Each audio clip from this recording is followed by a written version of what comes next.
Nesaskaņas sēkla. Šo svētru no brālis Viljams Marions Branhams sludināja 1965. gada 18. janvārī Fīniksā, Arizonas štatā, ASV.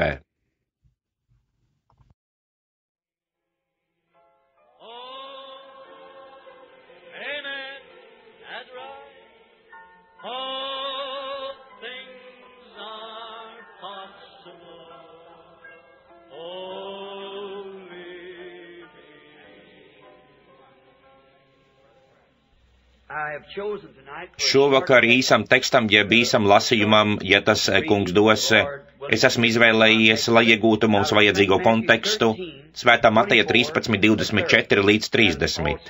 Un pēc tam pēc maza brītiņa es gribu izlasīt arī no 36 līdz 40. Un tā Svētā Mateja 13. nodaļa, sākot ar 24. pantu no Svētā Mateja 13. nodaļas. Klausieties uzmanīgi vārda lasījumu. Mani vārdi zudīs, bet viņai nezudīs.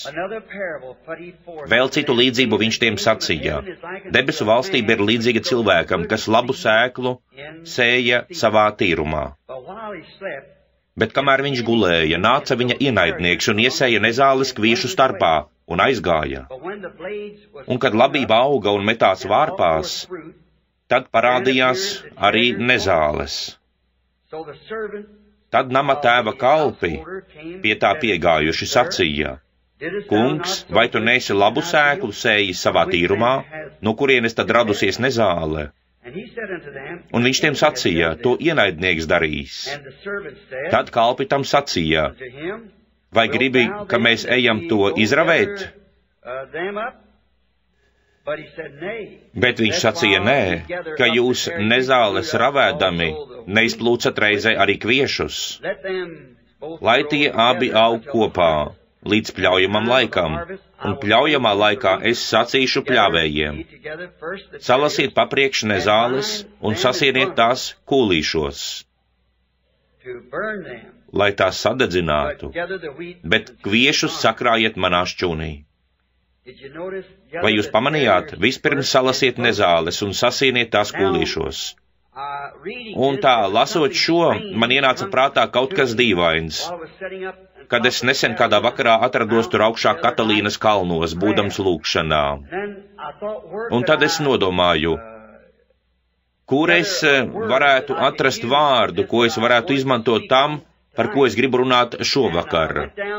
Un es devos lejup un atradu vārdu nesaskaņa. Tā kā es paņēmu vārnīcu un sameklēju, ko nozīmē vārds nesaskaņa. Un tas nozīmē sēt nesaskaņas, jeb būt pretrunā. Kā saka Websters, sēt nesaskaņas, kaut ko atšķirīgu, jeb būt pretrunā ar to, kas jau ir.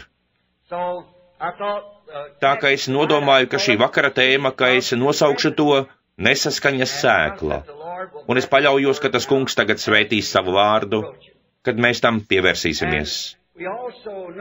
Un mēs arī zinām, ka 36. pantā un līdz 43. viņš izskaidroja, kā šī sēkla nobrieda. Un kamēr mēs esam to atšķīruši, izlasīsim tagad arī no 36. līdz 43. pantam. Tad Jēzus ļaudis atlaidis iegāja namā, un viņa mācekļi pie tā piegāja un sacīja: Izskaidro mums līdzību par nezālēm tīrumā. Un viņš atbildēja un uz tiem sacīja: Tas, kas sej labo sēklu, ir cilvēka dēls, bet tīrums ir pasaule, un labā sēkla ir valstības bērni, un nezāles ir tā ļaunā bērni. Ienaidnieks, kas to sējis, ir velns, un pļaujamais laiks ir pasaules gals, un pļāvēji ir eņģeļi. Tad nu tā, kā nezāles salasa un ugunī sadedzina, tā arī notiks pasaules pastarā galā. Cilvēka dēls izsūtīs tavus eņģeļus, un tie salasīs no viņa valstības visas apgrēcības un tos, kas dara netaisnību, un tos metīs ugunī, degošā cepelī. Tur būs raudāšana jeb vaimanāšana un zobu trīcēšana. Tad taisnie spīdēs kā saule sava tēva valstībā. Kam ausis dzirdēt, tas lai dzird. Tas ir pats Jēzus, kurš skaidro šo līdzību. Tāpēc mēs zinām, ko šis skaidrojums nozīmē.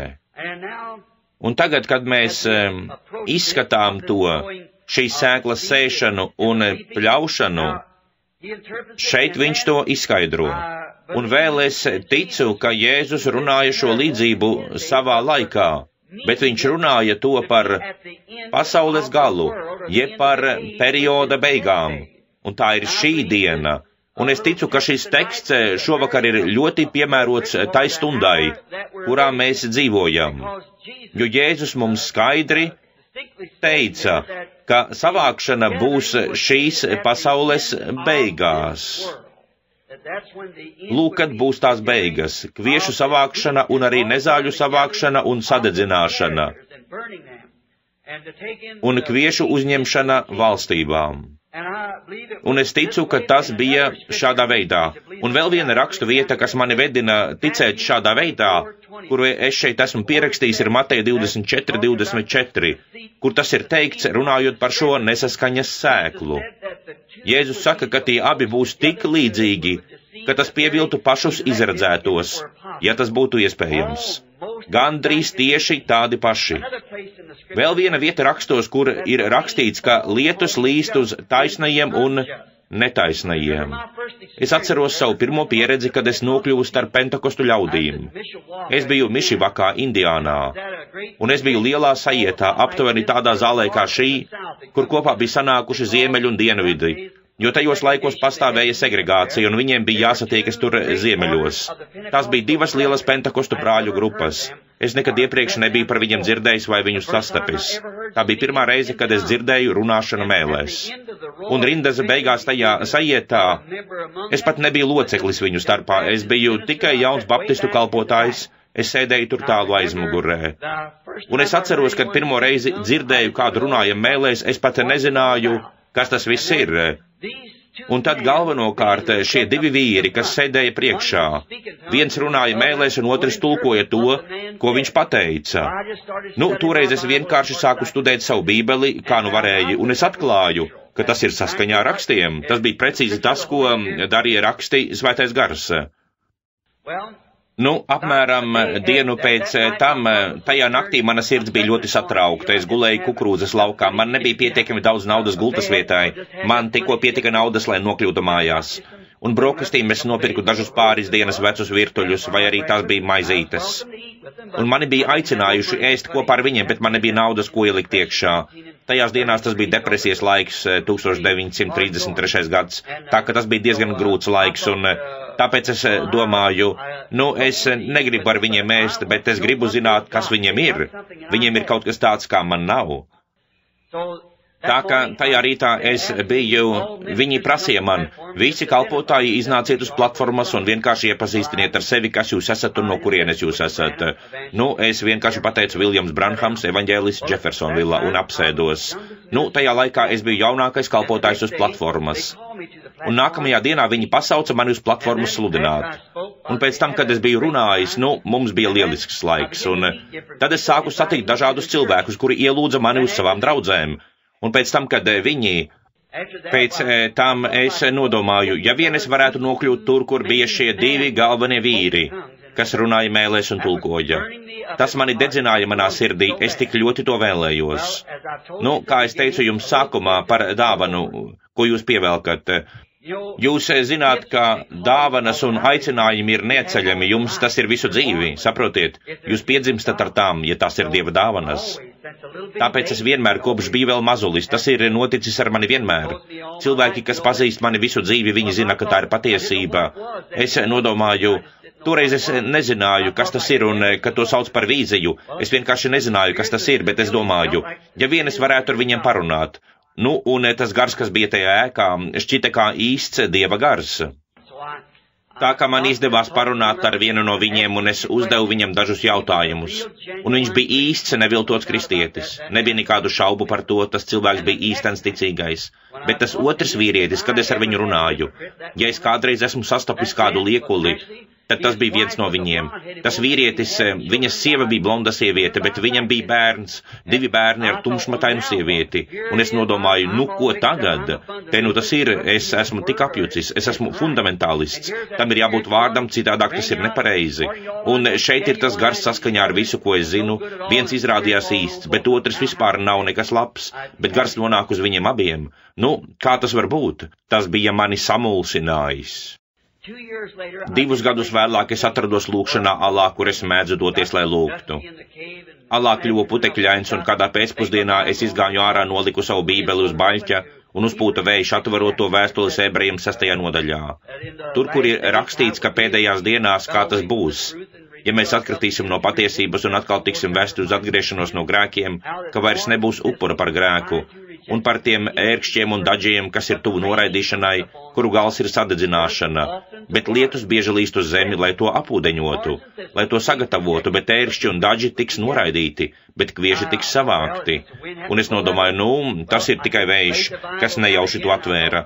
Nu, es vienkārši noliku bībeli atpakaļ, un es nodomāju, nu, tagad es vienkārši, un atkal sāka pūst vējš un atvēra to vaļā. Tas notika 3 reizes, un es nodomāju, nu jā, tas ir dīvaini. Un tad, kad es piecēlos, es nodomāju, kungs, kāpēc tu atver man šo bībeli, lai es izlasītu, kad es izlasīju to, kur ērkšķi un daži, kas ir tuvu noraidīšanai, kuru gals būs sadedzināšana. Es nodomāju, kāpēc gan tu atver man šo vietu? Un skatoties ārā, lūk, šīs īstās vīzijas atnāk bez pārslēgšanās citā pārnesumā, tas vienkārši ir Dievs, saprotat. Es paskatījos un savā priekšā es ieraudzīju zemi, kas griezās apkārt, un es redzēju, ka tā visa ir uzārta.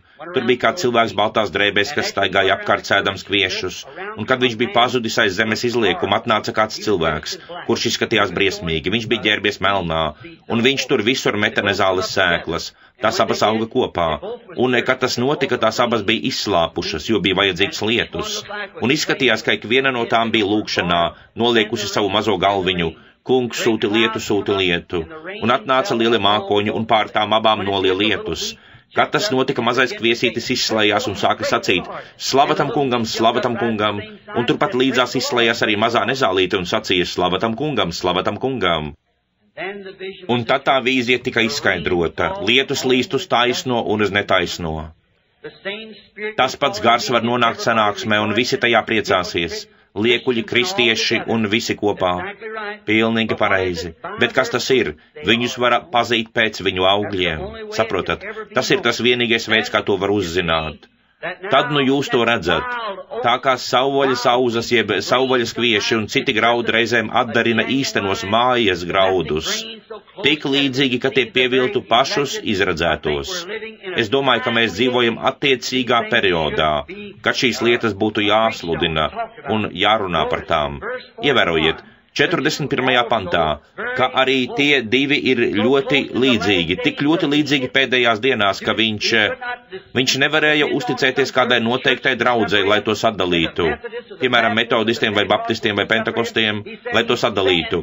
Viņš teica, viņš sūtīs savus eņģeļus, lai to sadalītu. Ierodas eņģelis, lai izdarītu atdalīšanu, nošķirtu pareizo un nepareizo. Un neviens nevar to izdarīt kā vien tā kunga eņģelis. Viņš ir tas, kurš pateiks, kuram ir taisnība un kuram nav taisnība. Dievs pateica, ka viņš šūtīs savus eņģeļus pēdējā laikā. Nevis eņģeļus viscaur šeit, bet eņģeļus pēdējā laikā un savāks kopā. Mēs zinām, ka šobrīd tuvojas ražas laiks. Un tā vārds eņģelis faktiski tiek tulkots kā vēstnesis. Un mēs redzam, ka ir 7 eņģeļi no 7 draudzēm. Un visos draudzes periodos, ievērojiet, kas, kā viņš teica, ir sējēji, un arī to, kas ir sēkla. Pirmkārt, tas sējējs bija viņš, Dieva dēls, kas izgāja sēt sēklu.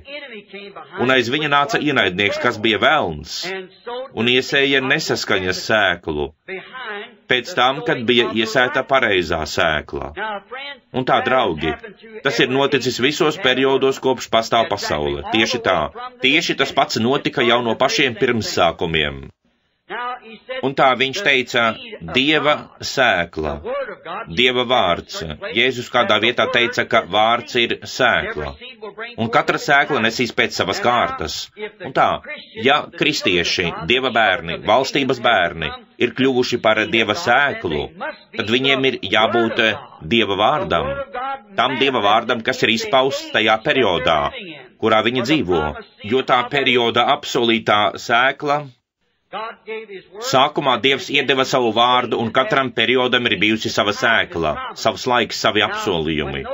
Lūk, kad uz skatuves parādījās Noas, viņš bija Dieva sēkla, Dieva vārds tam periodam. Kad atnāca Mūzes, viņš nevarēja atnākt ar Nosa vēstījumu. Tas nebūtu darbojies, jo viņš bija Dieva sēkla tajā laikā.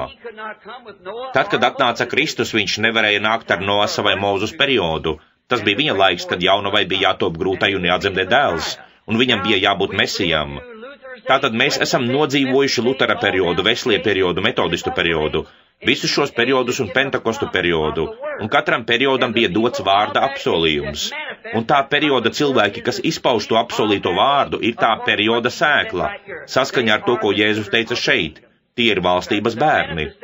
Tā tas ir, svētā gara izpausme, kas darbojas caur viņa bērniem, ir tā valstības sēkla tajā periodā. Ievērojiet, ka Nezāles bija tas ienaidnieks, Sātans, kas sēja nesaskaņas sēklu. Viņš bija tas, kurš bija vainīgs par visu šo šausmīgo darbu. Sātans sēja savu sēklu jau no paša sākuma, kad Dievs novietoja uz zemes savu pirmo cilvēcisko būtņu ražu. Ādams, protams, jau zināja, ka pastāv zināšanas par patiesību un par pareizo un nepareizo, bet viņš līdz tam vēl nebija nonācis. Un mēs redzam, ka Dievs iedeva saviem bērniem savu vārdu viņu aizsardzībai. Mums nav citas aizsardzības kā vien Dieva vārds. Tā ir mūsu aizsardzība, nekādas bumbas, nekādas patvērtnes, nekādas patvēruma vietas, nekādas Arizonas vai Kalifornijas vai kā nu vēl. Mums ir tikai viena aizsardzība, un tā ir vārds. Vārds kļuva miesa un mājoja mūsu vidū. Tas ir Jēzus Kristus. Viņš ir mūsu vienīgā aizsardzība. Esot viņā, mēs esam drošībā. Īstenam ticīgajam nevar inkriminēt pat grēku. Vai jūs to zinājāt? Kas ir dzimis no Dieva, tas nedara grēku. Viņš nevar grēkot, saprotat? Tas pat netiek piedāvēts. Dāvids taču teica, svētīgs ir tas cilvēks, kuram Dievs nepiedēvēs grēku. Kad tu esi Kristū, tev nav vēlēšanās grēkot. Pielūdzējam, kas ir reiz šķīstīts, vairs nav grēka apziņas. Tu nevēlies to. Lūk, pasaules acīs tu varbūt esi grēcinīgs, bet Dieva acīs tu tāds neesi, jo tu esi Kristū. Kā gan tu vari būt grēcinīgs, ja tu esi tajā bezgrēcīgajā, un Dievs redz tikai viņu, kurā tu atrodies? Un tā, šis ražas laiks, sākumā, kad Dievs iesēja uz zemes savu sēklu un deva to savu bērnu sirdīs, savā ģimenē, lai tie turētu šo vārdu, kas bija viņu vienīgā aizsardzība, turēt to vārdu. Lūk, ienāca ienaidnieks un pārrāva to barjeru, iesēdams nesaskaņas sēklu, kas bija pretrunā Dieva vārdam. Ja tā bija nesaskaņa sākumā, tad tāda tā ir joprojām. Jebkas, kas pievienos kaut ko Dieva vārdam, joprojām ir nesaskaņas sēkla. Man nerūp, no kurienes tas nāk. Vai tas ir no kādas organizācijas, vai tas ir no kādiem militāriem avotiem, vai tas ir no politiskiem spēkiem. Jebkas, kas ir pretējs Dieva vārdam, ir nesaskaņas sēkla. Kad kāds cilvēks nostājas un saka, ka viņš ir evaņģēlijas sludinātājs un saka, ka brīnumu laiks ir beidzies, tā ir nesaskaņas sēkla. Kad cilvēks nostājas un saka, ka viņš ir kalpotājs, kaut kādas draudzes mācītājs, bet viņš netic, ka Jēzus Kristus ir tas pats vakar, šodien un mūžīgi līdz pēdējai detaļai, izņemot fizisko ķermeni, tāds pats vakar, šodien un mūžīgi, tā ir nesaskaņas sēkla. Kad viņš saka, ka brīnumi un apustuliskais periods ir beidzies, tā ir nesaskaņas sēkla. Kad viņi saka, ka nav nekā tāda kā dievišķā dziedināšana, tā ir nesaskaņas sēkla. Un pasaule ir pilna ar tām. Tas skaitliski pārspēj un smacē kviešus. Mēs redzam, ka pirmais nesaskaņas sēklas sējais tika iezīmēts kā velns. Un mēs zinām, ka tas bija 1. Mūzes grāmatas 1. nodaļā. Mēs redzam, un šeit Mateja grāmatas 13. nodaļā, Jēzus joprojām sauc jebkuru nesaskaņu ar viņa vārdu par velnu. Un šis 56. gads, jebkas, kas sej nesaskaņu, kas ir pretrunā rakstītajam Dieva vārdam, vai pieliek tam jebkādu savu skaidrojumu, tā ir nesaskaņas sēkla. Dievs to necienīs, viņš nevar. Tas nesajauksies kopā pavisam noteikti. Tā ir kā sinepju sēkliņa. Tā nesajauksies ne ar ko, to nevar sakrustot. Tas ir kaut kas īstens, nesaskaņas sēkla. Un tā mēs redzam, ka Dievs iesēja savu sēklu Ēdenes dārzā. Mēs redzam, ka no tās izauga Ābels. Bet, kad Sātans iesēja savu nesaskaņas sēklu, no tās piedzima Kains. Viena dzemdināja taisno, otra dzemdināja netaisno. Tā kā Ieva paklausīja nesaskaņas vārdam, pretrunai ar Dieva vārdu, no tā uzreiz sāka vēlties grēka bumba, un kopš tā laika tā ir vēlusies vienmēr. Un mēs nekad nedabūsim to visu ārā, kamēr neatnāks eņģeļi un to visu neatdalīs, un Dievs paņems savus bērnus valstībā, bet nezāles tiks sadedzinātas. Pievērsiet uzmanību šiem diviem vīnogulājiem. Ja vien mums būtu vairāk laika šai tēmai, bet es pieskaršos tikai pašam svarīgākajam, lai pēc dažām minūtēm mēs uzreiz varētu sākt lūgties par slimajiem.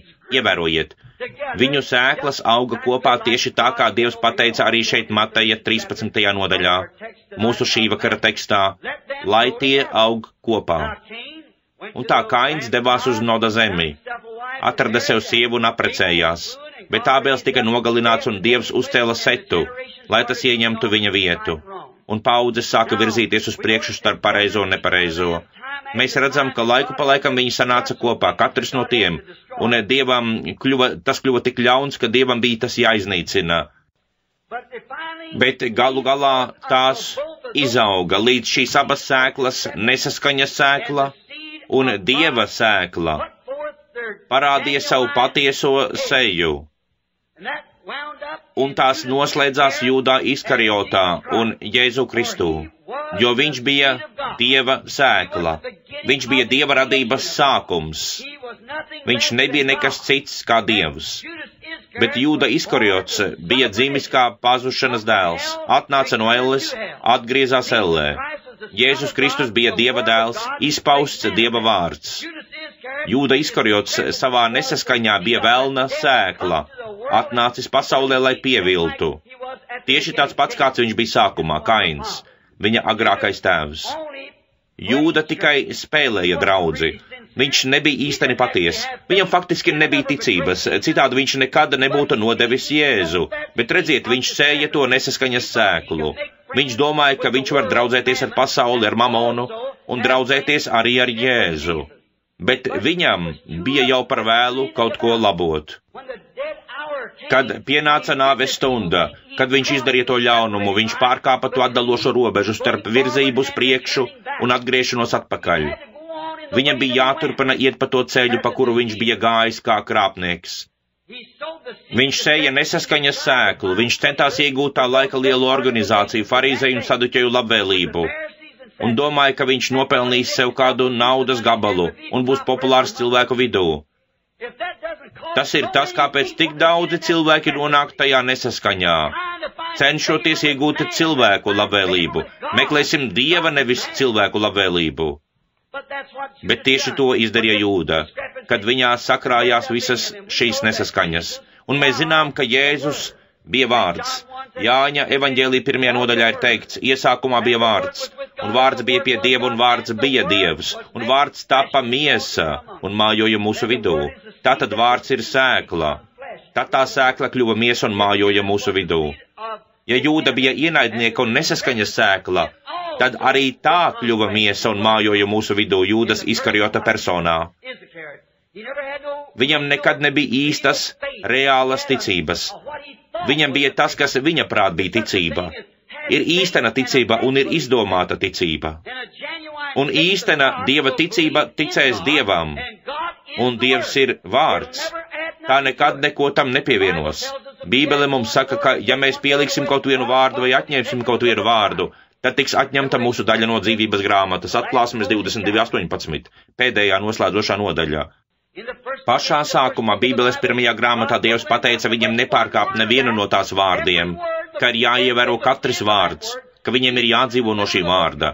Šīs grāmatas vidū atnāca Jēzus un pateica to savā periodā, teica, cilvēks nedzīvos no maizes vien, bet no katra vārda, kas iziet no Dieva mutes. Un atklāsmes grāmatas noslēdzošajā periodā mums ir pareģots, ka ik viens, kas atņems kaut vienu vārdu no šīs grāmatas, vai pievienos tai kaut vienu vārdu, viņa daļa no dzīvības grāmatas tiks atņemta. Tādējādi nekas nevar būt ēnains, tikai īstens, tīrs Dieva vārds. Tie ir Dieva dēli, Dieva meitas, kas nav dzimuši no cilvēka gribas, vai no rokas paspiešanas, vai no kaut kāda veida kristības, bet ir dzimuši Dieva garā no svētā gara, un caur viņiem izpaužas vārds. Tā ir īstena Dieva sēkla. Ienaidnieks pievienojas draudzei un kļūst ļoti ortodoksāls mācībā vai kā citādi. Bet tā nav, tā ir nesaskaņa, jebkas, kas neiziet cauri Dieva vārda īstenās patiesības filtram. Un kā lai mēs zinām, mēs sakām, viņi, vai tev ir tiesības to skaidrot, it nemaz nevienam cilvēkam nav tiesības skaidrot Dieva vārdu. Viņš izskaidro sevi pats, viņš apsola to, pēc tam viņš izdara to. Tas ir tas skaidrojums. Kad viņš apsola kaut ko, pēc tam viņš to piepilda. Tas ir tā skaidrojums. Jebkas, kas ir pretrunā Dieva vārdam, ir nesaskaņa. Absolūti.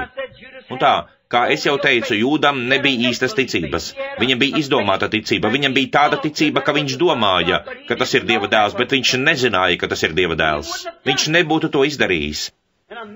Un cilvēkam, kurš ies uz kompromisu ar to, ka šis Dieva vārds ir patiesība, viņam ir izdomāta ticība. Īstens Dieva kalps stingri turēsies pie šī vārda. Pirms dažiem vakariem pie manis pienāca kāds kalpotājs no Arizonas, no lielas slavenas skolas šajā pilsētā, un teica, es gribētu tevi kaut kur palabot, teica, kad tev būs tāda iespēja. Es teicu, es nezinu labāku iespēju kā tagad, nāc šurp. Un tā viņš atnāca, viņš teica, Branhama kungs, tu centies, viņš teica, es ticu, ka tu esi patiesi un godīgs, bet tu centies ieviest pasaulē apustulisko mācību. Un teica, apustuliskais periods beidzās līdz ar apustuļiem. Es teicu, pirmkārt, es gribētu pajautāt tev, mans brāli, vai tu tici, ka katrs Dieva vārds ir iedvesmots? Viņš teica, jā, protams, ka ticu. Es teicu, tādā gadījumā, vai tu varētu parādīt man vārdā, kur beidzās apustuļu periods? Parādi man, kur tas ir, un es ticēšu kopā ar tevi. Un es teicu, apustuliskais rakstnieks, tas, kuram bija valstības atslēgas, vasaras svētku dienā, kad tika ieviests apustuļu periods, viņi sacīja, vīri un brāļi, kas mums ir jādara, lai izglābtos? Viņš sacīja, atgriezieties ik viens no grēkiem un liecieties kristīties Jēzus Kristus vārdā grēku piedošanai, un jūs saņemsiet svētā gara dāvanu, jo šis apsolījums ir jums un jūsu bērniem un visiem, kas ir tālu, kurus tas kungs mūsu Dievs pieaicinās. Kā gan vārds var būt pretrunā pats ar sevi? Tas vīrs sacīja, es šovakar esmu šausmīgi apaugstējies. Es teicu, es arī tā domāju. Tagad jūs pasakiet man, vai Dievs joprojām aicina?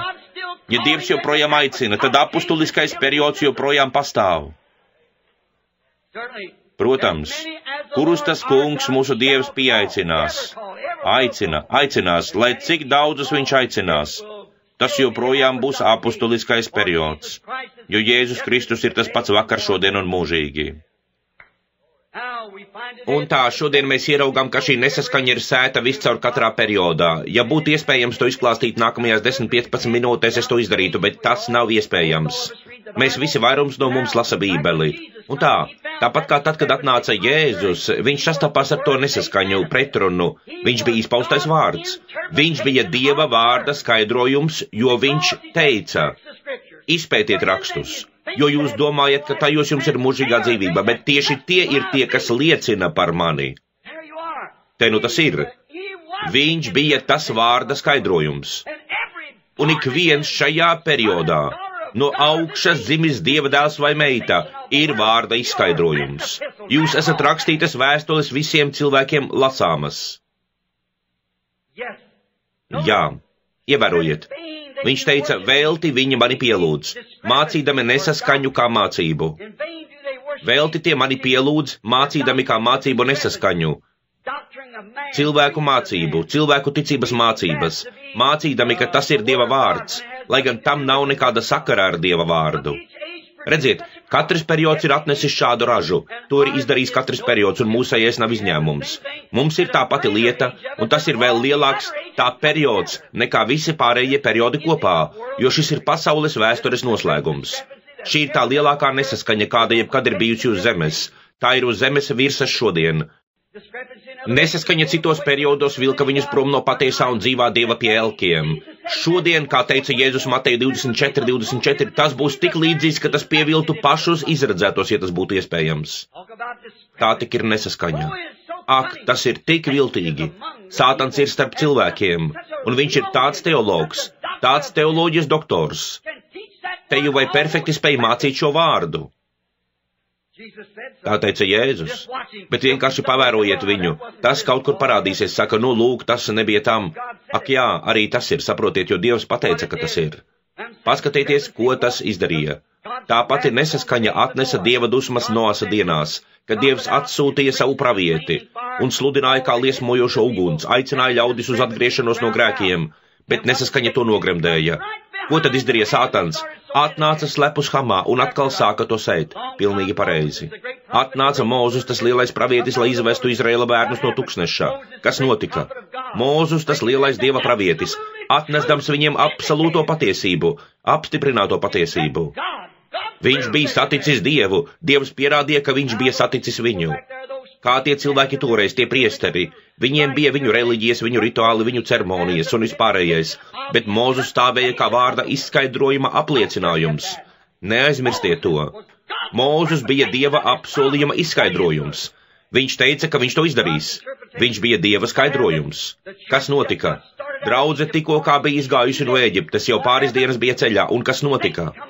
Sātans ienāca ar savu nesaskaņu tajā cilvēkā, otrajā Kainā, kas bija Biljāms, un viņš iesēja nesaskaņu viņu vidū.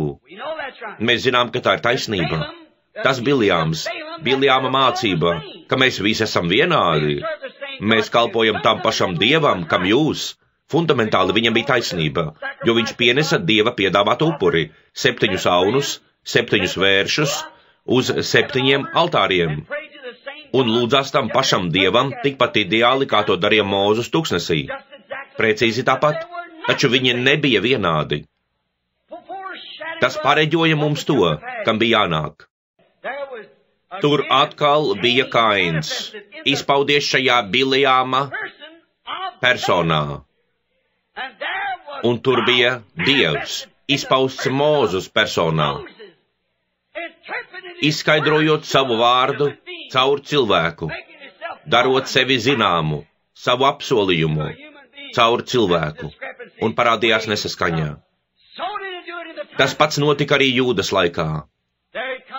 Viņš tur atnāca ar savu nesaskaņu. Un atcerieties, ka tas grēks, ka tie cilvēki ticēja, ka mēs visi esam vienādi, mēs pielūdzam vienu un to pašu Dievu, mums visiem būtu jāpieder tai pašai draudzēji, mums būtu jābūt vienai tautai.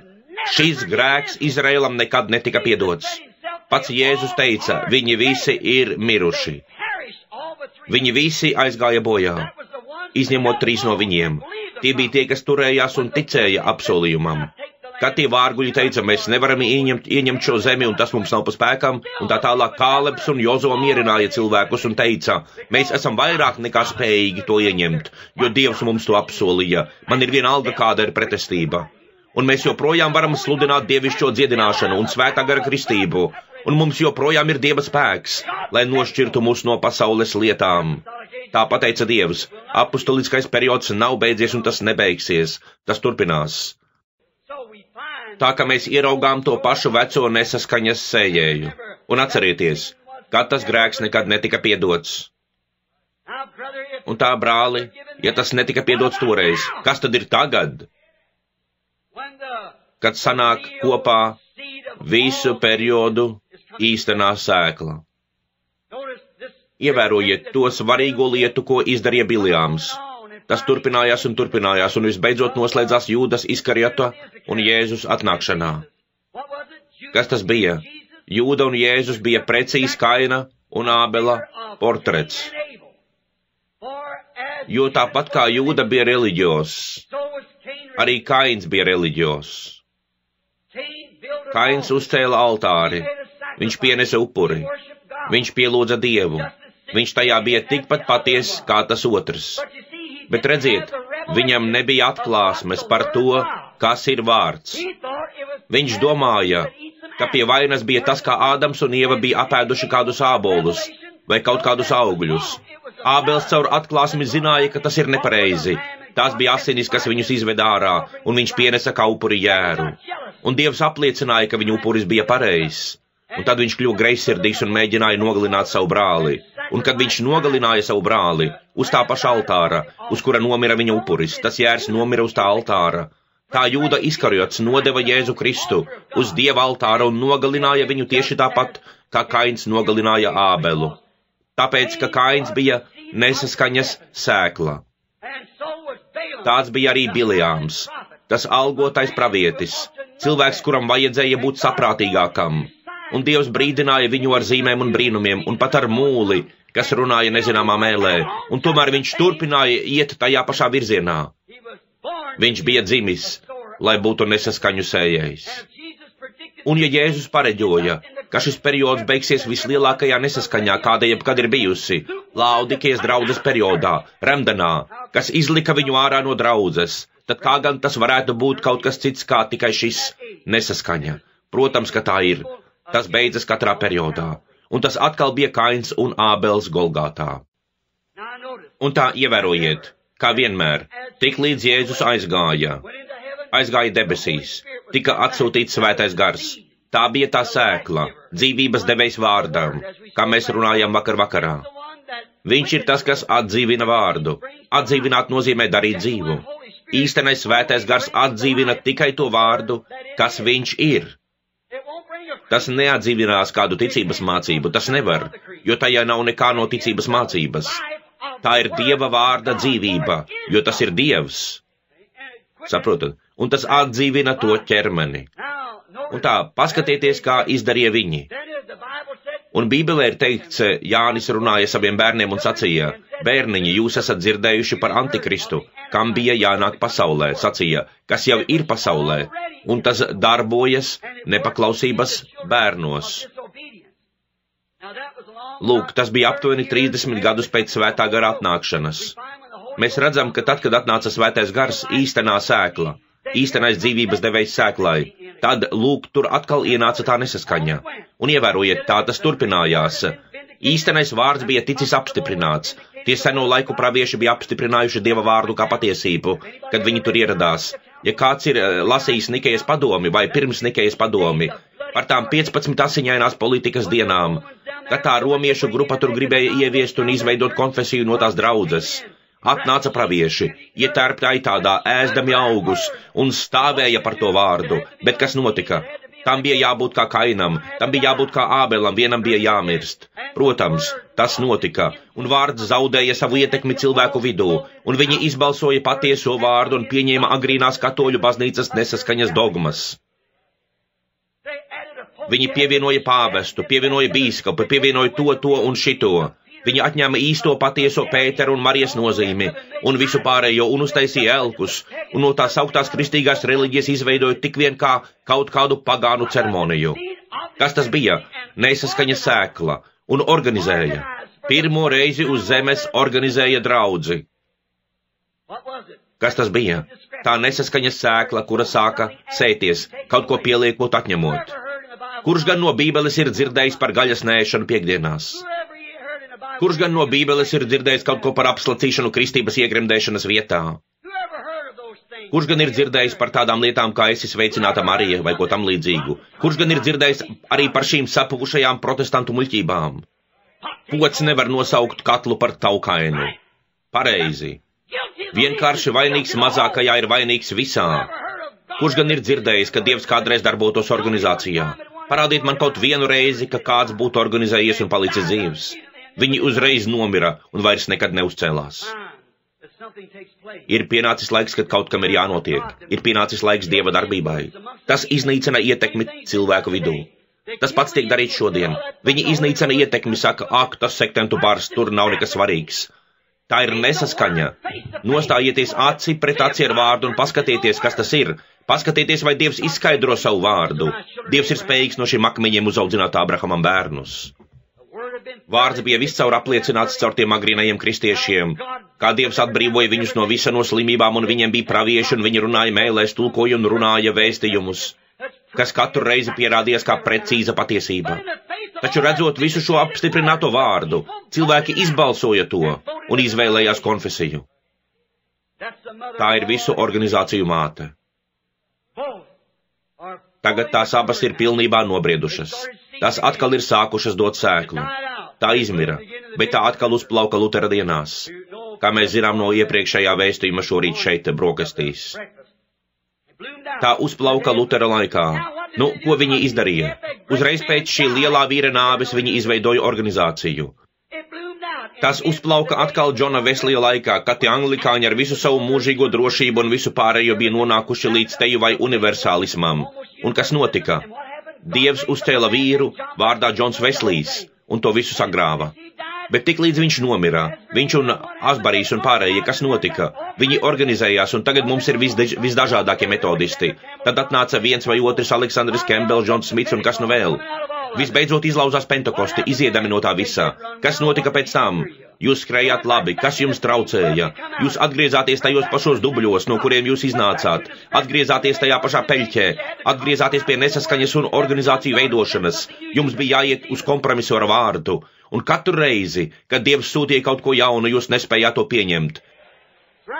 Pareizi, atkal nesaskaņa. Un ievērojiet, kā es viendien teicu, tā pirmā mazā sēnela, kas izaug no šīs saknes, dodas augšu lapās un vārpiņā, tad atkal atpakaļ stiebrā un iziet ārā. Tā nelielā kviešu sēnela izskatās gandrīz kā pats grauds, un mēs domājam, ka tas bija, bet, kad tu to atver, tur nav vispār nekāda grauda. Tā tikai palīdz graudam augt, un arī tā nomirst, un dzīvība no tās iziet un ieiet graudā. Ievērojiet, tā tiek sauktas draudzes, kas sēja. Šodien mēs ieraugām, ka mūsu tās sauktās draudzes, pat mūsu Pentekosti, mēs izgājām ārā. Mēs nespējām būt apmierināti, mums bija jāuztaisa pašiem savas grupas. Uzradās visādas lietas, mums vajadzēja to, mums vajadzēja šito, mums vajadzēja vēl vienu grupu. Un kāds piecēlās un teica, viņš nāks uz balta mākoņa. Cits sacīja, viņš nāks uz balta zirga. Labi, mēs izveidosim divas grupas. Redziet, kas tas ir? Nesaskaņas sēšana. Kad viņš atnāks, lai kas tas nebūtu, viņš izskaidros savu vārdu, kad viņš atnāks. Gaidīsim līdz tam laikam. Runādami par to, jūs pat neuztverat konkrētā laika vēstījumu, vienmēr norādīdami uz to, ko Dievs darīs vai ko viņš ir izdarījis, ignorējot to, ko viņš dara tagad. Tas ir tas, kā mēs tajā dabūjam nesaskaņas. Un tā mēs redzam, ka šodien mūsu draudzes, visas mūsu draudzes ir sējušas vēju un pļauj vētru. Mums nav lūkšanu sanāksmju, mums nav tādu dievkalpojumu kā agrāk. Kas par lietu? Mēs esam pazeminājuši barjeras it visā. Paskatieties pat mūsu Pentekostu draudzes, tas ir pilnas ar sievietēm ar apgrieztiem matiem. Reiz tas nebija atļauts. Izkrāsotas sejas, lakoti nagi, visādas muļķības. Atrod kādu vīrieti ar kā Rikiju un tā tālāk. Precējušies 3 vai 4 reizes, bet ir diakoni. Ak, kāda nesaskaņa, tā ir nešķīstība. Kā viņi to dara? Dievam viņa draudzē nekā tāda nebūtu. Viņiem ir jāiet uz kādu organizāciju, lai tajā ieietu. Viņi baidās kaut ko par to pateikt, jo viņi tiktu izmesti no tās organizācijas. Dievs dod mums cilvēkus, kas nav saistīti ne ar ko citu, izņemot Dievu un viņa vārdu, kas teiks patiesību par to. Mums ir vajadzīgs tieši tas. Ko mēs esam izdarījuši? Sējuši nesaskaņu. Mēs esam sējuši vēju, un tagad mēs pļaujam vētru.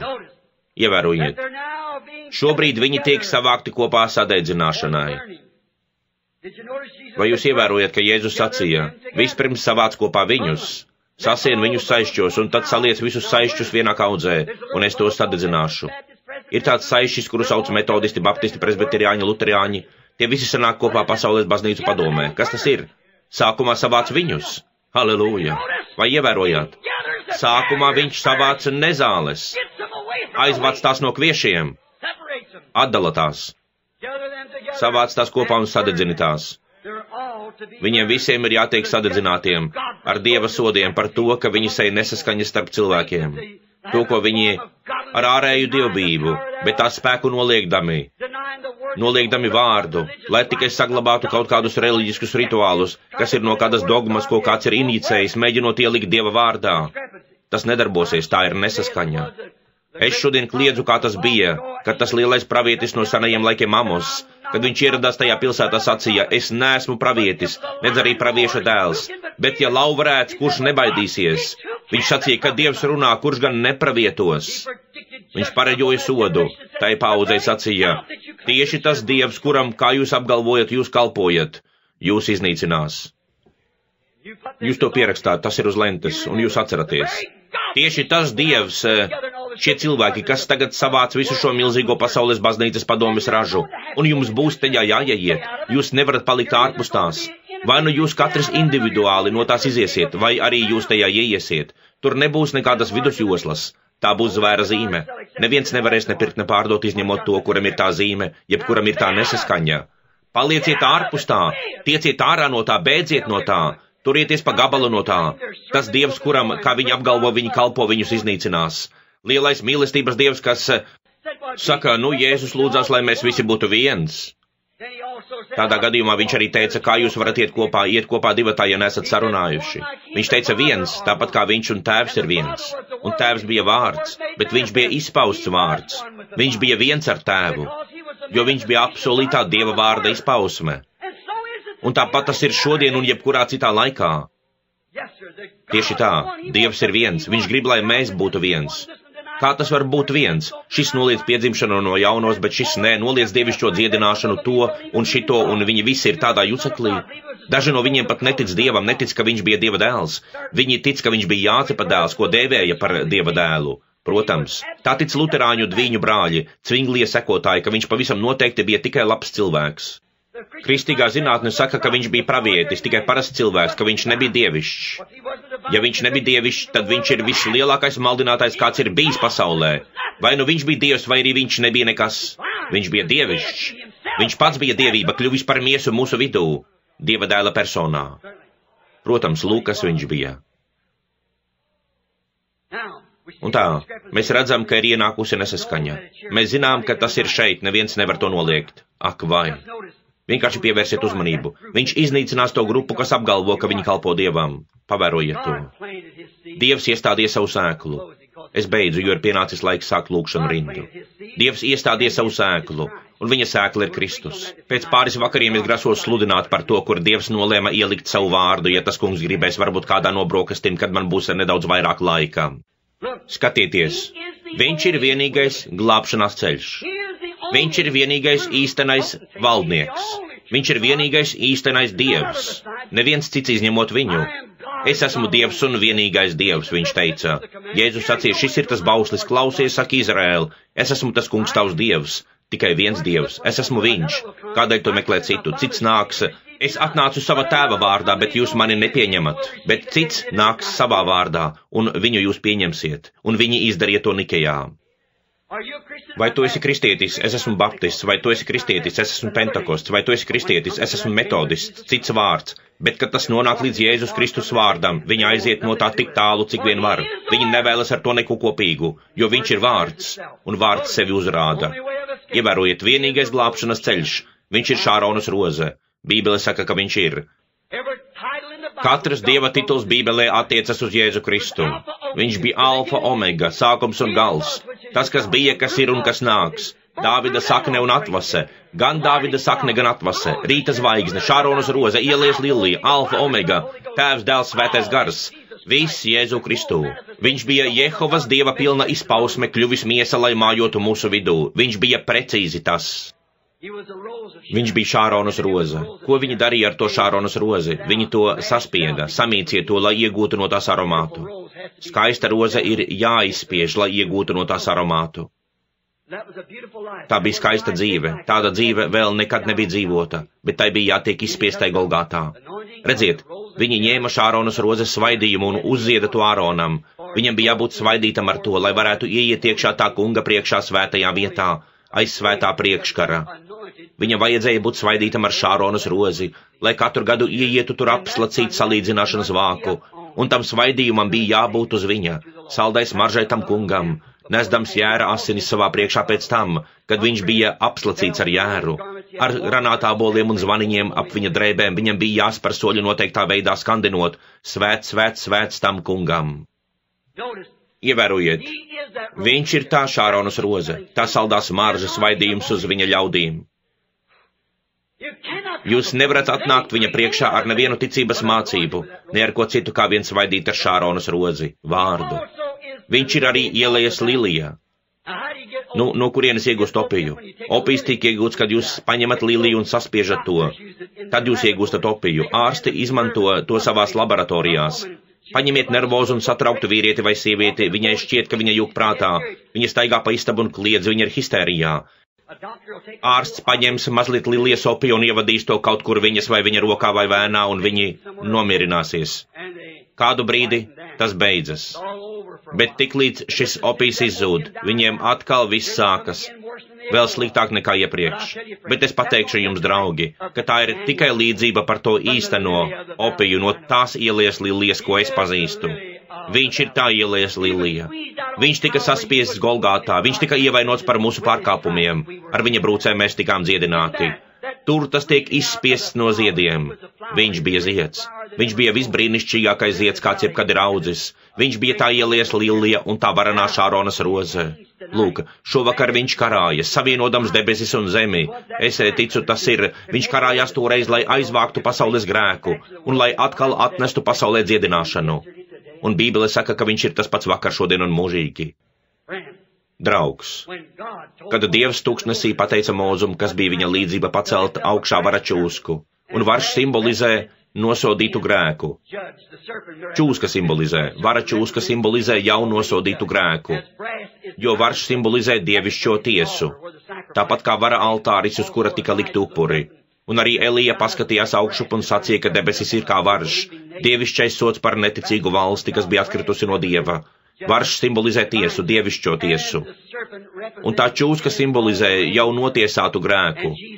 Un Jēzus bija tā čūska, kas bija padarīts par grēku mūsu dēļ un uzņēma uz sevis Dieva sodu. Viņš tika ievainots par mūsu grēkiem, satriekts par mūsu pārkāpumiem. Viņam tika uzlikts sods, lai mēs saņemtu mieru, un ar viņa brūcēm mēs esam dziedināti. Ak, Dievam šovakar ir pilns skapis ar opiju priekš tevis, kristīgais draugs. Tu esi slims un ciešanās. Ak, tu esi noguris, tas vienkārši ir tev par grūtu. Tu vairs nevari to izturēt. Tu kļūsi neprātīgs šajā modernajā laikā, kurā mēs dzīvojam. Vai jūs šovakar dzirdējāt Lifeline, kur viņi teica, ka Krievija 55. gadā teica, ka viņi absolūti pārņems pilnīgu kontroli pār visu pasauli? Pirms tas var notikt, ir jānāk aizraušanai. Tātad, cik tuvu tas ir, draugs? Tas ir ļoti tuvu, tepat blakus. Vai tad jūs nemeklēsiet viņu šovakar no visas sirds? Viņš ir tā ielējas lilija, un viņš ir tas pats vakar, šodien un mūžīgi. Viņš ir šeit šovakar, lai paaugstinātu sevi starp saviem ļaudīm, tieši tāpat kā Mūzes pacēla to grēka zīmi, nosodīta grēka, un ne tikai grēku, bet arī slimību. Atcerieties, Jēzus teica, kā Mūzes paaugstināja vara čūsku, tāpat ir jātiek paaugstinātam cilvēka dēlam. Kamdēļ Mūzes to pacēla? Grēka, neticības un slimības dēļ. Arī Jēzus tika pacelts augšā grēka, slimības un neticības dēļ. Viņš bija tas pats. Un tā šovakar, šajās dienās, kad mums ir šī lielā nesaskaņa, Jēzus apsolīja Lūkas evaņģēlijā, ka tajās dienās, pirms tā kunga atnākšanas, būs tāpat kā tas bija Sodomas dienās, kad cilvēka dēls atklās sevi, kā cilvēka dēls atklājās Ābrahamam toreiz. Elohims, Dievs kļuvis miesa starp cilvēkiem, un mājoju tur pie Ābrahama, un parādīja viņam, pateica viņam, par ko Sāra domāja, sēdēdama aiz viņa teltī, kuru viņš nekad nebija redzējis. Pateica viņai, ko viņām, un nosauca viņas vārdu Sāram. Ābrahāms, nevis viņa vārdu Ābrams, ar kuru viņš bija ceļā, bet Ābrahāms, ne Sāraja. Sāraja, bet Sāra. Kur ir tava sieva Sāra? Sacīja, viņa ir teltī tev aiz muguras. Teica, es apmeklēšu tevi saskaņā ar dzīves laiku. Un viņa iesmējās, viņš sacīja, kāpēc viņa smējās. Lūk, Jēzus sacīja, tieši pirms šī lielā nesaskaņa tiks savākta un sadedzināta. Cilvēka dēls atklāsies tādā pašā veidā, kā viņš izdarīja toreiz. Un kas tas ir? Jūsu priekšā atkal no jauna tiek pacelts augšā tas, ka Jēzus Kristus ir tas pats vakar, šodien un mūžīgi. Vai jūs tam ticat? Tādā gadījumā nolieksim mūsu galvas lūkšanā. Dārgais Dievs, mēs mīlam Tevi. Tavs vārds mums ir tik ļoti barojošs, kungs. Mēs vienkārši mīlam to. Mēs dzīvojam no tā, kungs. Šķiet, ka mūsu ietilpība nekad nav pietiekoša.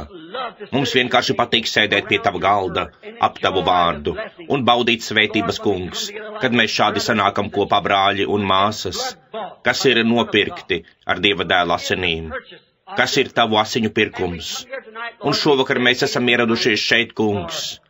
Mēs esam veltījuši šos vakarus, lai lūgtu par slimajiem, un saskaņā ar rakstiem tu teici, ka ar tām brūcēm mēs tikām dziedināti. Tātad nav nepieciešams lūgt, tikai atzīties mūsu grēkos, jo ar tavām brūcēm mēs tikām pagātnes laiks dziedināti. Ak, kāda glābšanas diena, kāds Imanuēla apsolījums, jo tā noteikti ir patiesība. Tu teici vēl mazliet, un pasauli mani vairs neredzēs, tomēr jūs mani redzēsiet, jo es, personas vietnieku vārds es būšu ar jums, pat jūsos līdz pasaules galām. Un laika beigās, tajā lielajā noslēgumā, tu teici, ka tieši pirms tas notiks, būs tieši tāpat, kā bija pirms Sodomā nonāca uguns un sadedzināja pagānu pasauli, ka atkal atnāks cilvēka dēla atklāsme, tieši tāpat, kā tas bija Sodomā. Tēvs, lai cilvēki nepalaiž to garām. Un es lūdzu, kungs, jo tas bija nedaudz pārūpīgi, ja es pateicu nepareizi, piedod man, tā pārslēgšanās citā pārnesumā. Es viņus mīlu, kungs. Es lūdzu, lai viņi nepalaiž to garām.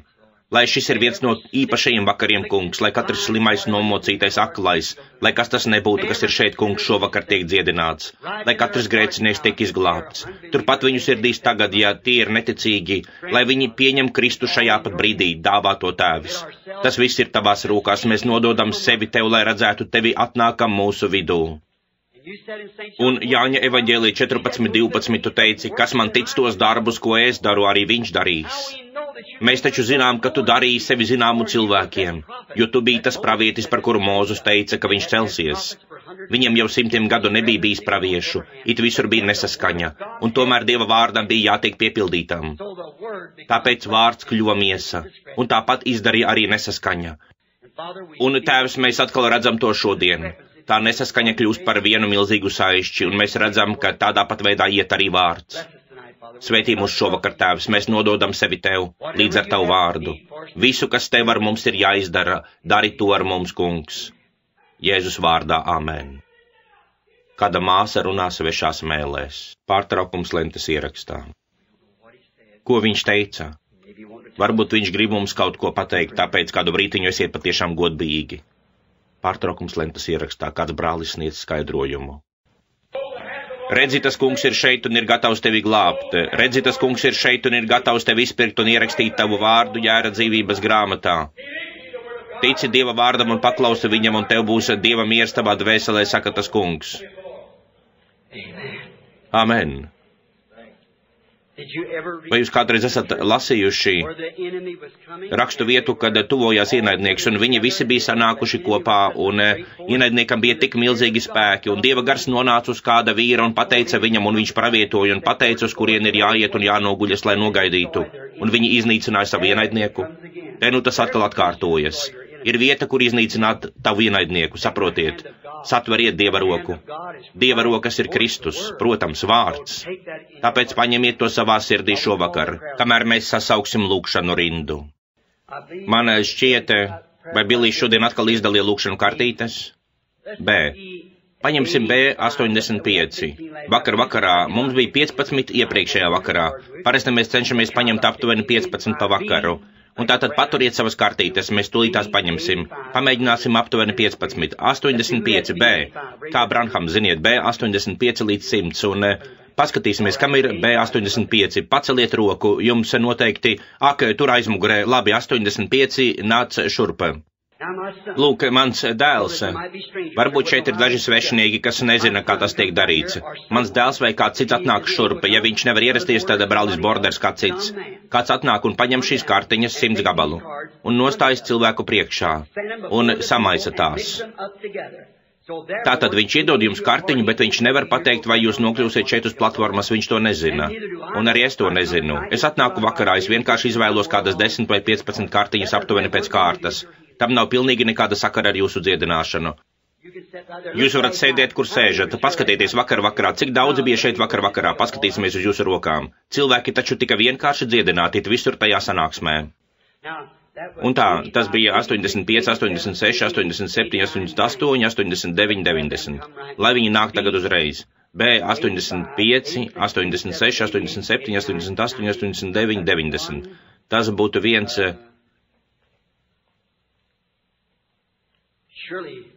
Protams, mums vajag, un ja kāds, te ir vēl viens, jā, tad būs visi 90, tagad 90 līdz 100, 90, 91, 92, 93, 94, 95, 96, 97, 98, 99.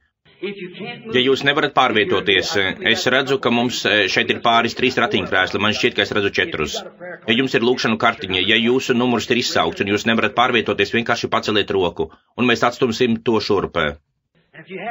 Bet ja jums nav lūkšanu kartiņas, vienkārši sēdiet tur un lūdzieties un sakiet, kungs, Jēzu, lai šovakar tas esmu es. Cik daudziem šeit nav lūkšanu kartītes, paceliet savu roku. Ak, vai. Labi. Un tā vienkārši pateiksim sekojošo, es ceru, ka tas neizklausīsies zaimojoši. Bet reiz bija kāda sieviete, kurai, kā mēs teiktu, nebija lūkšanu kartiņas. Viņa gāja spiezdamās cauri pūlim. Viņa teica, tagad klausieties uzmanīgi. Ja es pieskaršos tā cilvēka drēbēm, es izveseļošos. Cik daudzi zina šo stāstu? Labi. Un ko viņa darīja? Viņa pieskārās viņam un aizgāja, un apsēdās, un Jēzus pagriezās. Viņš zināja, kur viņa atrodas, vai pareizi. Viņš zināja, kāda bija viņas problēma, vai pareizi. Viņš zināja, kāda bija viņas problēma, tāpēc viņš pateica viņai, kāda ir viņas problēma. Un viņa sajūta savā ķermenī, ka asiņošana ir apstājusies, vai pareizi. Kāda iemesla dēļ? Viņa bija pieskārusies viņam. Un tā, cik daudz šovakar šeit ir kristiešu, kuri saskaņā ar ebrejiem, ar vēstuli ebrejiem zina, ka Jēzus tieši tagad ir augstais priesteris. Tas augstais priesteris, kurš jūt līdzi mūsu vājībām. Vai viņš ir? Labi, ja viņš ir tas pats augstais priesteris, tas pats amats, augstais priesteris, tad kā viņš rīkosies?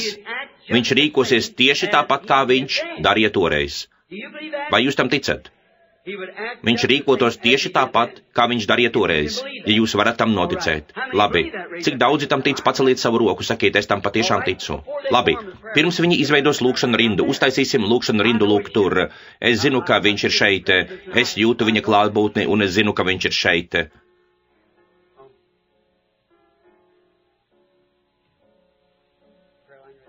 Lūkšana rinda jau ir gatava, es grasījos izsaukt no turienes, jūs vienkārši lūdzieties, vienkārši skatieties šurp un lūdzieties, vienkārši ticiet.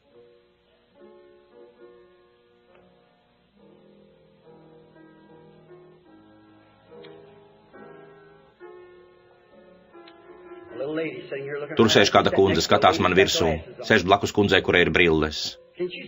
Vai tad jūs neredzat, kā tas karājas gaisā virs tās sievietes? Paskaties šurp. Redzat, viņa cieš no sirds slimības. Vai tu tici, ka Dievs tevi dziedinās, ja tu tici, pacel savu roku? Tieši tāda bija tava problēma, tā tas ir. Lūk, ja tāda bija tava problēma, pacel savu roku, lai cilvēki to redzētu. Pacel savu roku šādi. Nu, tagad tev tas vairs nav. Tava ticība darīja tevi veselu. Viņš ir tas pats vakar, šodien un mūžīgi. Ak, pastāv nesaskaņa, bet Jēzus Kristus ir tas pats vakar, šodien un mūžīgi. Tagad vienkārši turpiniet lūgties, saprotiet, jums nav jābūt šeit augšā, jūsu zināšanai. Lūk, šī ir kāda sieviete. Cik es zinu, es nekad dzīvē neesmu viņu redzējis. Tā ir vienkārši sieviete, kas stāv šeit un ir dabūjusi lūkšanu kartiņu un nezināju, vai viņa tiks izsaukta vai nē. Kāds vienkārši iedeva tev lūkšanu kartiņu un tikai nosaukts tavs numurs. Tāpēc tu vienkārši uznāci šeit augšā vai pareizi. Un man nav nekādas iespējas zināt, kas tu esi, kā tevi sauc, no kurienes tu esi, ko tu gribi. Neko par to. Es esmu vienkārši vīrietis, tu esi sieviete. Tā tas ir. Reiz šāda pati aina notika Bībelē, Jāņa evaņģēlija 4. nodaļā. Un tā jūs sakāt, ko tu izdarīji, brāli Branham, tad pirms brītiņa? Vienkārši pārslēdzos uz citu pārnesumu. Saprotiet, es nezinu, saprotiet, tas ir jādara viņam, es nezinu. Tā izdarīja tā sieviete tur. Es to sievieti nekad dzīvē nebiju redzējis, viņa man ir pilnīgi sveša. Man šķiet, ka tā bija sieviete. Kas ir tas cilvēks, kurš tieši tagad tika dziedināts tur auditorijā? Mēs viens otru nepazīstam. Ja tā ir, tad pamāj šādi ar roku. Redzat? Es nekad neesmu redzējis to sievieti, bet viņa tur sēdēja ticēdama. Nu, viņa kaut kam pieskārās vai ne? No pieskaršanās man nekāda labuma nebūtu. Bet vai jūs tagad neredzat, ka Bībele ir precīzi Dieva vārds? Viņš ir tas pats vakar, šodien un mūžīgi. Mēs kļūstam par šī svētā gara, kas ir Kristus, teltīm. Saprotat, tā ir tā īstenā sēkla. Tad, ja tas īstenais svētais gars tiek iekšā īstenajā vārda sēklā, nevis tas vienkārši nepieņems tikai daļu no tās, tāpēc, ka vēlns to lieto. Jums ir jāpieņem tas viss, saprotiet, katrs tās vārds, jo viņš nav daļējs Dievs, viņš ir vesels Dievs, saprotiet, un tas ir tas, kas notiek. Un tā šeit ir kāda sieviete, es nekad neesmu viņu redzējis. Reiz Jēzus satika šādu sievieti, varbūt ne tādā pašā stāvoklī, es nezinu. Un viņš sēdēja pie akas. Viņam vajadzēja doties uz Samariju. Un mēs redzam, ka Samarija bija pie pakalna. Viņš bija ceļā uz Jēriku, un viņš gāja garām Samarijai un nonāca pie Ziharas pilsētas. Un viņš apsēdās uz akas un aizsūtīja savus mācekļus pēc ēdiena. Cik cilvēku rasu ir uz zemes? 3. Kāma, Šema un Jafeta ļaudis, mēs visi esam cēlušies no Noasa, un visa pārējā pasaule tajā laikā tika iznīcināta. Tikai 3 cilvēku rases, tas ir ebreji, pagāni un samarieši, kas bija pa pusē ebreji un pagāni, un tās ir visas tās rases, kas ir uz zemes. Saprotiet, tikai 3. Dievā viss ir pilnīgs 3. Tieši tāpat kā šie 3, par kuriem es runāju šovakar. 3 nesaskaņas stadijas, 3 vārda, kļuvušas par miesu stadijas un tā tālāk. Lūk, viņš, kas runāja ar ebrejiem, pateica Filipam, kad viņš atveda turp Natānaēlu, kur bija viņš, un teica, es redzēju viņu, kad viņš bija zem tā koka. Viņš pateica, Andrejs bija atvedis Pēteri, viņš teica, tavs vārds ir Sīmanis, bet kopš šī brīža tevi sauks par Pēteri. Teica, tu esi Jonas dēls, saprotat, lūk, viņi visi bija ebreji. Bet šeit viņš dodas pie kādas pagānes, nevis pie pagānes, bet pie kādas samarietes. Tagad ir pagānu laiks. Viņš nekad nereizi nedarīja to ar pagāniem, izpētiet rakstus, nekad. Bet viņš apsolīja Lūkas 22. nodaļā, ka viņš darīs to tieši pirms atnākšanas. Un viņš tur apsēdās, un lūk, atnāca kāda sieviete, pa pusē ebriete, pa pusē pagāne. Un viņš sacīja viņai, sieva, atnes man padzerties.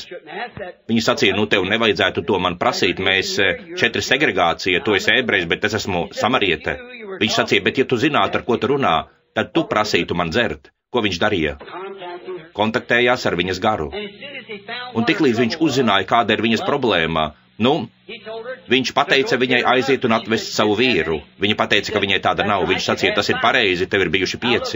Un tā paskatieties, kad farizeji redzēja viņu to darot, šī nesaskaņa turpat vārda vidū, ko viņa teica? Viņa teica, šis cilvēks ir Belcebuls zīlnieks, redzat? Un Jēzus sacīja, kas to sacīs par svēto garu, kad tas atnāks un darīs to pašu, tam tas nekad netiks piedots. Te nu ir jūsu nesaskaņa, saprotat? Bet toreiz viņš teica, ka viņš piedos viņiem, jo svētais gars vēl nebija atnācis. Tas upuris Jērs vēl nebija nomiris.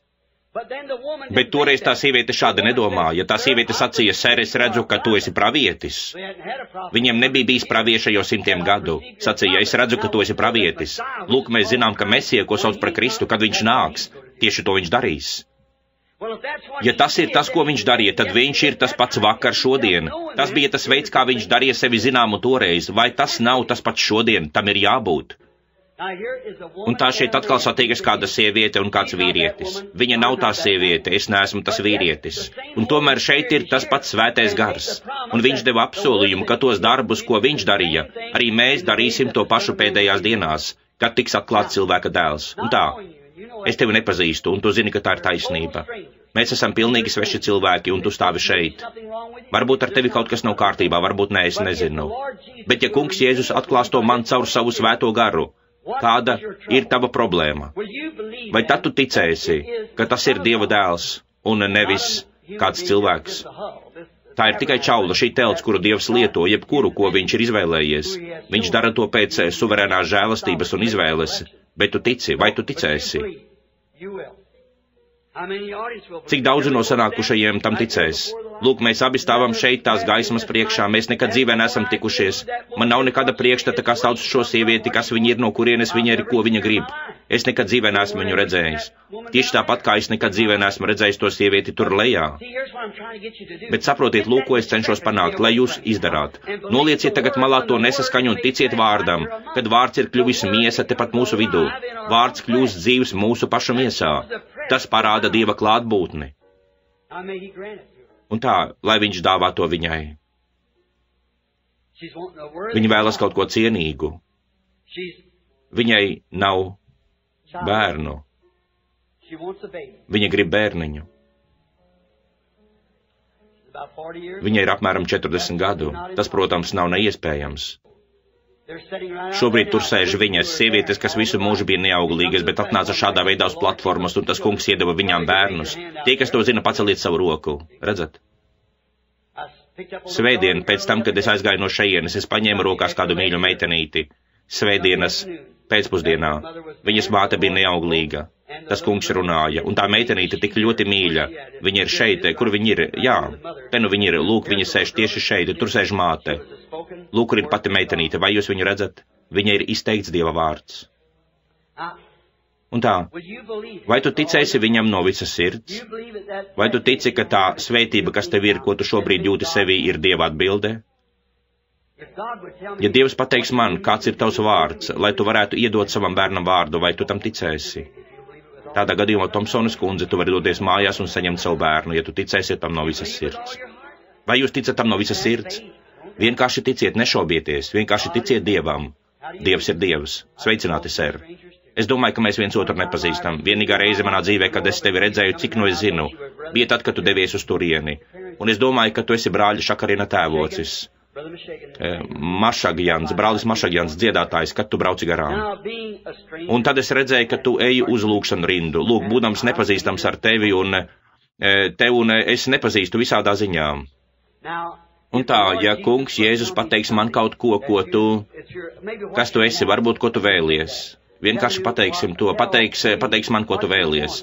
Lūk, viņš jau tev ir to devis. Ir tikai vajadzīga pietiekoša ticība, lai tam ticētu. Nu, cik daudzi to saprot? Vienkārši ir jābūt pietiekamai ticībai, lai ticētu, ka jūs saņemsiet to, ko jūs prasāt. Un tā, lūk, ja tu esi šeit ar kādu vajadzību, un viņš var pateikt man, kāda ir tava vēlme, un tu zini, ka es nezinu tavu vēlmi, tad šeit noteikti ir jābūt kādam, kas to dara.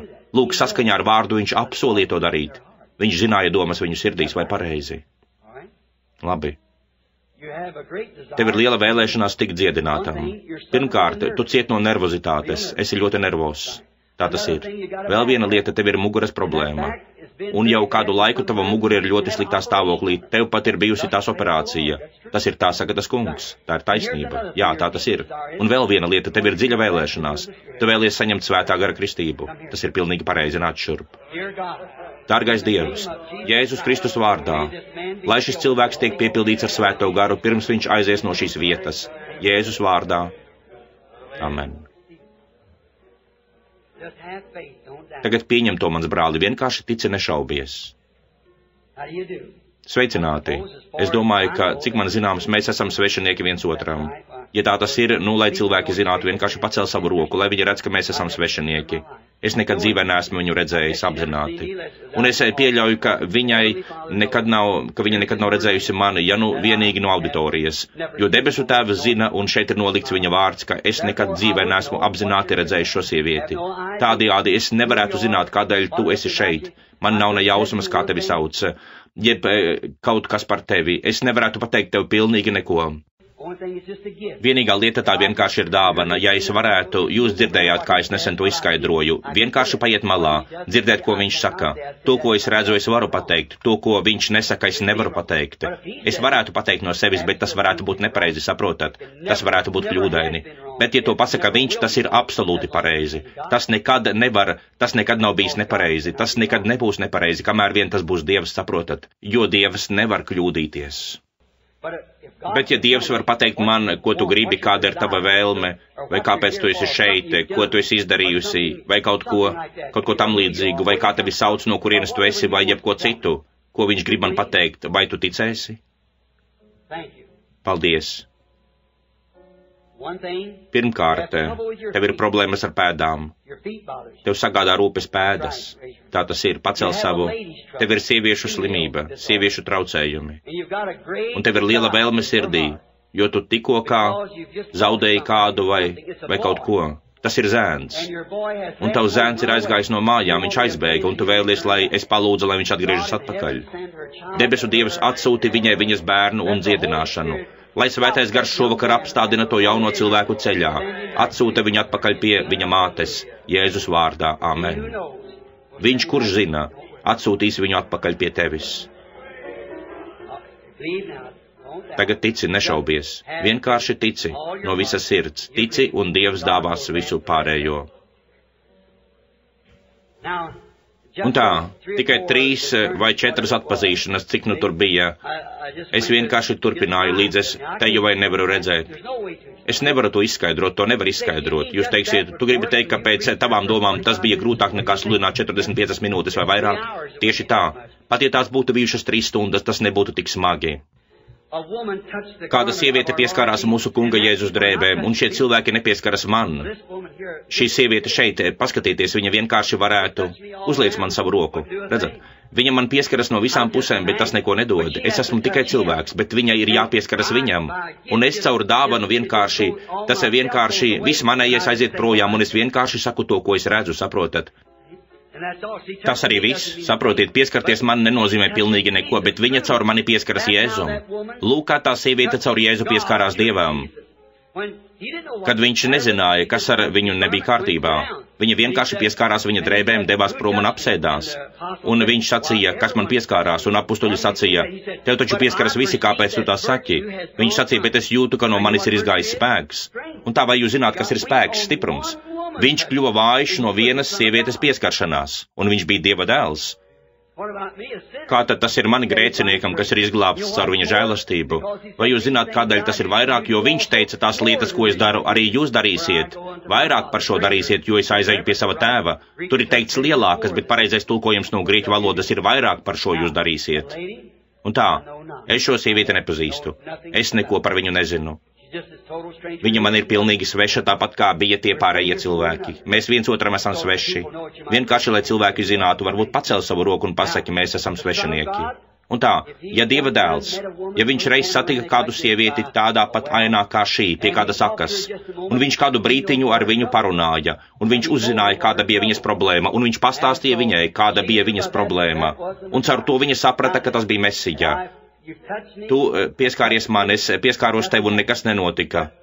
Bet, ja mana ticība caur dāvanu un tava ticība caur ticību tam var pieskarties viņam un viņš var runāt caur mums, caur mani uz tevi, tad tu zināsi, ka viņš šobrīd ir šeit tāpat, kā viņš bija pie tās akas, Ziharā, saproti? Viņš ir tas pats vakar, šodien un mūžīgi, vai tu tam tici? Tev ir tik daudzas problēmas, tik daudzas kaitas, komplikācijas. Viena no galvenajām lietām, par ko tu gribi aizlūgt, ir artrīts. Tā tas ir, vai pareizi? Tu kļūsti stīva no artrīta, kad tu redzi, ka tu pacel savu roku. Cik nu es atceros, tu patiešām atnāci šurp lēnām. Varbūt vienkārši brītiņu pagaidīsim, varbūt tiks pateikts vēl kaut kas, kas paņems. Ziniet, tu to jūti, ļautiņi. Ziniet, it kā uz tevi kā celpotu. Viņi saka, nu viņš uzminēja, vai arī ziniet kaut ko tam līdzīgu. Bet šķiet, ka tu esi augsts cilvēks, vienkārši nedaudz parunā ar mani, nedaudz pastāvēsim šeit, jo es patiešām domāju, ka tev sirdī ir vēl kaut kas tāds, ko tu vēlies no Dieva. Lūk, es nevarētu atbildēt uz tavu lūgšanu, bet viņš var, jo, ja tu tici tām, tā jau ir atbildētā, bet ja vien tu vēlies likt tev ticēt, un tā, es tev pateikšu, tas attiecas uz kādu mīļotu cilvēku, kurš neatrodas šeit, un tas ir kāds brālis, un tas brālis pat neatrodas šajā apvidū. Viņš ir tādā kā mitrā apvidū, daudz ezeru, es teiktu kaut kas līdzīgs Mičiganai, vai, jā, Mičigana, lūk, kur tas ir, un viņš cieš no nāvējošas slepkavas, un tā ir neārstējama nieru slimība. Lūk, kas viņu satrauc. Tā tas ir vai ne? Tas ir, tā saka tas kungs. Un tā, to kabatlakatiņu, ko tu turi savā rokā, kuru tu pacēli pretim Dievam, aizsūti to savam brālim un pasaki viņam, lai viņš nešaubās, bet tic. Un tas, viņš tiks dziedināts, ja tu tam ticēsi. Vai jūs ticat no visas sirds? Saprotiet, tādā gadījumā, ja jūs ticat, ir jādara tikai viena lieta, un tas ir absolūti tas jāpieņem, vai pareizi? Tagad jūs teiksiet, viņš skatās uz viņiem, uz tiem cilvēkiem, tas ir tas, ko viņš dara, skatās uz viņiem, tu redzi to tik bieži, bet lai jūs zinātu, ka tas, šī te kundze atnāca pa šeieni, kundze šeit, slimniece, lai kas tu nebūtu, es uz viņa neskatos. Vai tu tici, ka Dievs var atklāt man, kāda ir tava problēma? Pacel savas rokas, ja tu tici šī te kundze slimniece, jā. Labi, tādā gadījumā, ja tu tam tici no visas sirds, tad tā astmas problēma tevi vairs neapgrūtinās. Labi, ej mājās un tici tam. Es uz viņu neskatījos, vai ne? Saprotiet, tu skaties šajā virzienā un tur ir tā vīzija, lai kas arī notiktu, amen. Vai tad jūs to neredzat? Vienkārši perfekti, tāpat kā Dievs var būt perfekts. Vai tu arī tam tici? Astma var aiziet arī no tevis, vai ne? Vai tu tici, ka tas notiks? Labi, ej un saki kungam Jēzum, ka tu viņam tici. Kādu dienu tev būtu jānēsā līdzi spieķis, ja tas artrīts tevi sakropļotu, bet viņš to neizdarīs. Ar tevi tas nenotiks, tu taču tam netici, vai ne? Vai tu tici, ka ar tevi viss būs kārtībā? Ej savu ceļu, Jēzus Kristus dara tevi veselu. Sirds slimība nogalina cilvēkus, bet tai nav jānogalina tevi. Vai tu tici, ka Dievs tevi no tās dziedinās un darīs tevi veselu? Ej, ticot tam no visas sirds, saki, es patiešām ticu tam. Vai tu runā angliski? Vai tu saproti angliski? Atnāciet kāds.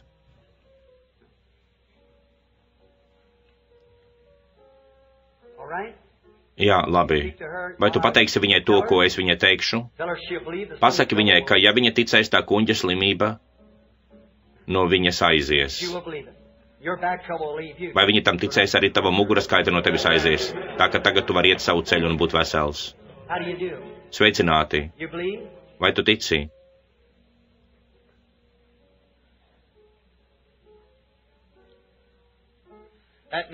Tur sēž vīrietis ar muguras problēmu, viņš skatījās uz mani, kad es to teicu, arī viņš var tikt dziedināts, ja tu tam tici, sēr. Ļoti labi, sēr.